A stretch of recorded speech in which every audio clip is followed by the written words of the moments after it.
নজর রাখবো পরবর্তী সংবাদে। চুরি যাওয়া বাইক উদ্ধার করতে সক্ষম হয়েছে পুলিশ। অবশ্য সাবরুম মহকুমার অন্তর্গত সাবরুম থানার সামনে থেকেই সেই বাইক চুরি হয়েছে বলেও খবর রয়েছে, এবং যে বিষয়ে জানা গেছে চুরি যাওয়া বাইকটি উদ্ধার করেছে পুলিশ, সাথে একজনকে গ্রেপ্তার করা হয়েছে।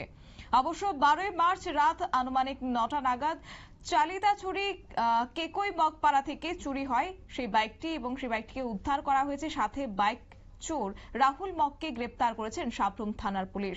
জানা গেছে বটতলার রঞ্জিত কর্মী গতকাল দুপুর নাগাদ একটা নাগাদই স্ত্রীর চিকিৎসার জন্য সাবরুম মহকুমা হাসপাতালে আসে এবং বাইকটি সাবরুম মহকুমা হাসপাতালের বাইক স্ট্যান্ডে রাখেন।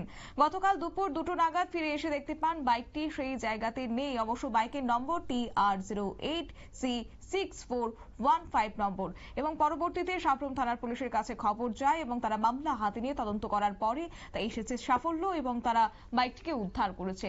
পুলিশের পক্ষ থেকে কি বক্তব্য উঠে আসছে শুনুন। কি হয়েছে ঘটনা? আমি গতকাল সাবরুম হসপিটাল ডাক্তার দিয়ে এসেছিলাম ওয়াইফের থ্রুই। বাইক ট্যাক্সি ধরো 12টা 10-এ ডাক্তার দেখায় বেরিয়েছি ধরো 3টা 10-এ। তো এর মধ্যে বাইকটা চলে গেছে। চুরি হওয়ার পরে আপনি কি থানায় হ্যাঁ, থানায় এসেছি, থানায় কমপ্লেন জানিয়েছি।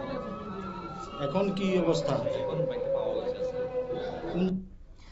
দুঃখিত, আপনারা শুনলেন কার্যত সেই বাইকের মালিকের বক্তব্য, এবং তিনি জানিয়েছেন সাবরুম থানায় তিনি মামলা করেছেন এবং পুলিশ সিসিটিভির ফুটেজ দেখে তদন্ত শুরু করেছে এবং তারপরে সেই অভিযুক্ত সহ বাইকটিকে উদ্ধার করেছে। নিয়ে নিচ্ছে ছোট্ট একটি বিজ্ঞাপন বিরতি, সঙ্গে থাকুন।